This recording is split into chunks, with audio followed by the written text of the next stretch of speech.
13वां अध्याय। सदाचार, संध्या वंदन, प्रणव, गायत्री जाप एवं अग्निहोत्री की विधि तथा महिमा। ऋषियों ने कहा, सूत जी, आप हमें वह सदाचार सुनाइए जिससे विद्वान पुरुष पुण्य लोकों पर विजय पाता है। स्वर्ग प्रदान करने वाले धर्म में तथा नरक का कष्ट देने वाले अधर्म में आचारों का वर्णन कीजिए। सूत जी बोले, सदाचार का पालन करने वाला मनुष्य ही ब्राह्मण कहलाने का अधिकारी है। वेदों के अनुसार आचार का पालन करने वाले एवं वेद के अभ्यासी ब्राह्मण को विपर कहते हैं। सदाचार, वेदाचार तथा विद्या गुणों से युक्त होने पर उसे द्विज कहते हैं। वेदों का कम आचार तथा कम अध्ययन करने वाले एवं राजा के पुरोहित अथवा सेवक ब्राह्मण को क्षत्रिय ब्राह्मण कहते हैं। जो ब्राह्मण ऋषि या वाणिज्य कर्म करने वाला तथा ब्राह्मणोचित आचार का भी पालन करता है वह वैश्य ब्राह्मण है तथा स्वयं खेत जोतने वाला शूद्र ब्राह्मण है। जो दूसरों के दोष देखने वाला तथा परद्रोही है उसे चांडाल द्विज कहते हैं। क्षत्रियों में जो पृथ्वी का पालन करता है वह राजा है तथा अन्य मनुष्य राजतत्वहीन क्षत्रिय माने जाते हैं। जो धान्य आदि वस्तुओं का क्रय विक्रय करता है वह वैश्य कहलाता है। दूसरों को वणिक कहते हैं। जो ब्राह्मणों, क्षत्रियों और वैश्यों की सेवा में लगा रहता है शूद्र कहलाता है। जो शूद्र हल जोतता है उसे वृश्यल समझना चाहिए। इन सभी वर्णों के मनुष्यों को चाहिए कि वे ब्रह्म मुहूर्त में उठकर पूर्व की ओर मुख करके देवताओं का, धर्म का, अर्थ का, उसकी प्राप्ति के लिए उठाए जाने वाले क्लेशों का तथा आय और व्यय का चिंतन करें।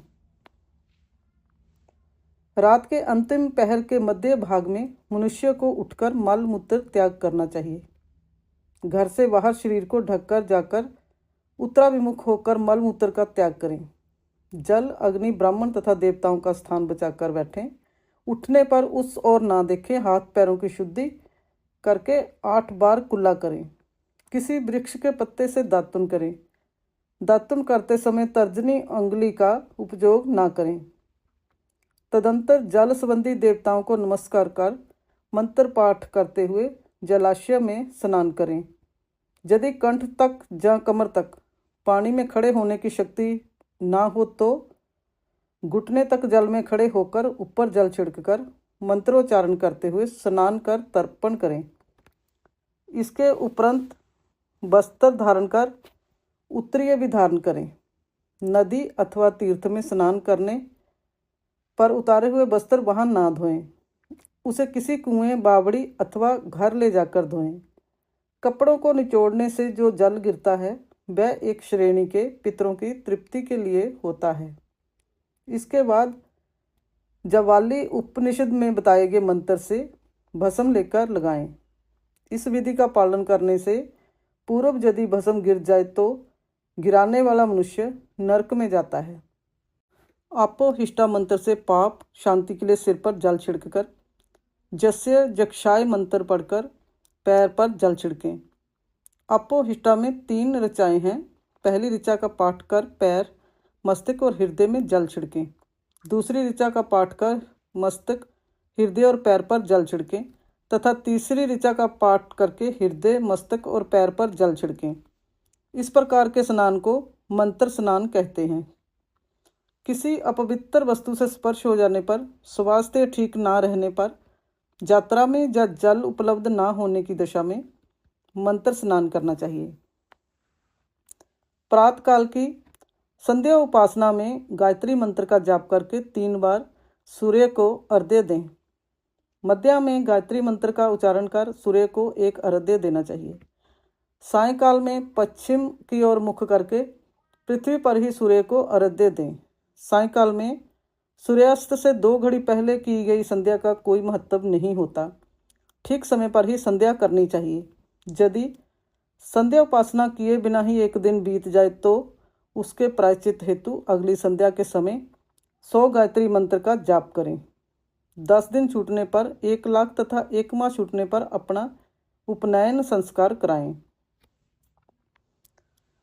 अर्थ सिद्धि के लिए ईश, गौरी, कार्तिकेय, विष्णु, ब्रह्मा, चंद्रमा और जम व अन्य देवताओं का शुद्ध जल से तर्पण करें। तीर्थ के दक्षिण में, मंत्रालय में, देवालय में अथवा घर में आसन पर बैठकर अपनी बुद्धि को स्थिर कर देवताओं को नमस्कार कर प्रणव मंत्र का जाप करने के पश्चात गायत्री मंत्र का जाप करें। प्रणव के अ, उ और म तीनों अक्षरों में जीव और ब्रह्मा की एकता का प्रतिपादन होता है। तब प्रणव मंत्र का जाप करते समय मन में जय भावना होनी चाहिए कि हम तीनों लोकों की सृष्टि करने वाले ब्रह्मा, पालन करने वाले विष्णु तथा संहार करने वाले रुद्र की उपासना कर रहे हैं। जय ब्रह्म स्वरूप ओंकार हमारी कर्मेंद्रियों, ज्ञानेंद्रियों, मन की वृत्तियों तथा बुद्धि वृत्तियों को सदा भोग और मोक्ष प्रदान करने वाले धर्म एवं ज्ञान की ओर प्रेरित करें। जो मनुष्य प्रणव मंत्र के अर्थ का चिंतन करते हुए इसका जाप करते हैं वे निश्चय ही ब्रह्मा को प्राप्त करते हैं, तथा जो मनुष्य बिना अर्थ जाने प्रणव मंत्र का जाप करते हैं उनको ब्रह्मा तत्व की पूर्ति होती है। इस हेतु श्रेष्ठ ब्राह्मण को प्रतिदिन प्रातःकाल एक सहस्त्र गायत्री मंत्र का जाप करना चाहिए। मध्य में 100 बार तथा साय 28 बार जाप करें। अन्य वर्णों के मनुष्यों को सामर्थ्य के अनुसार जाप करना चाहिए। हमारे शरीर के भीतर मूलाधार, स्वादिष्ठान, मणिपुर, अनाहत, आज्ञा और सहस्त्र नामक 6 चक्र हैं। इन चक्रों में कर्मक, विदेश्वर, ब्रह्मा, विष्णु, ईश, जीवात्मा और परमेश्वर स्थित हैं। सद्भावना पूर्वक श्वास के साथ 100 का जाप करें। सहस्त्र बार किया गया जाप ब्रह्मलोक प्रदान करने वाला है। 100 बार किए जाप से इंद्र पद की प्राप्ति होती है। आत्मरक्षा के लिए जो मनुष्य अल्प मात्रा में इसका जाप करता है वह ब्राह्मण कुल में जन्म लेता है। 12 लाख गायत्री का जाप करने वाला मनुष्य ब्राह्मण कहा जाता है। जिस ब्राह्मण ने 1 लाख गायत्री का जाप ना किया हो उसे वैदिक कार्यों में ना लगाएं। यदि एक दिन उल्लंघन हो जाए तो अगले दिन उसके बदले में उतने अधिक मंत्रों का जाप करना चाहिए। ऐसा करने से दोषों की शांति होती है, धर्म से अर्थ की प्राप्ति होती है, अर्थ से भोग सुलभ होता है, भोग से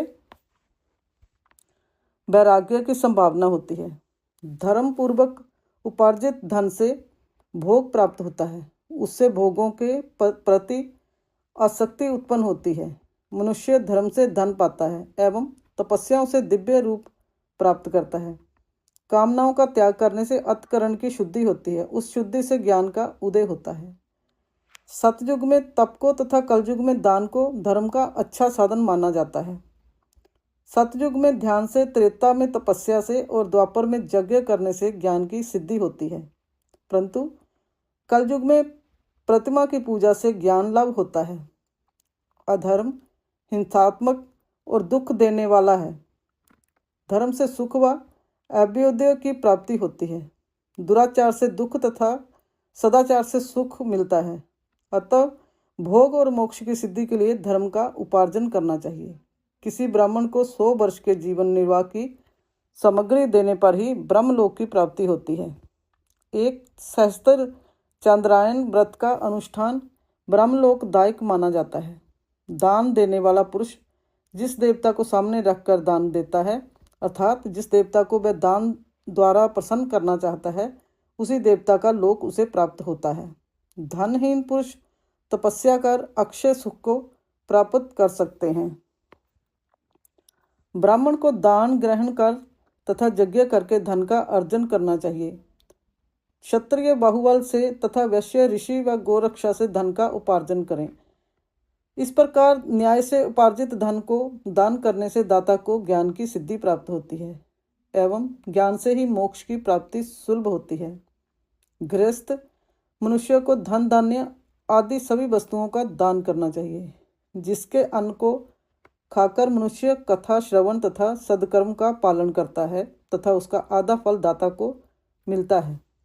दान देने वाले मनुष्य को दान में प्राप्त वस्तु का दान तथा तपस्या द्वारा पाप की शुद्धि करनी चाहिए। उसे अपने धन के 3 भाग करने चाहिए, एक धर्म के लिए, दूसरा वृद्धि के लिए एवं तीसरा उपभोग के लिए। धर्म के लिए रखे धन से नित्य नैमित्तिक और इच्छित कार्य करें। वृद्धि के लिए रखे धन से ऐसा व्यापार करें जिससे धन की प्राप्ति हो, तथा उपभोग के धन से पवित्र भोग भोगें। खेती से प्राप्त धन का 10वां भाग दान कर दें, इससे पाप की शुद्धि होती है। वृद्धि के लिए किए गए व्यापार से प्राप्त धन का 6वां भाग दान दे देना चाहिए। विद्वान को चाहिए कि वह दूसरों के दोषों का बखान ना करे।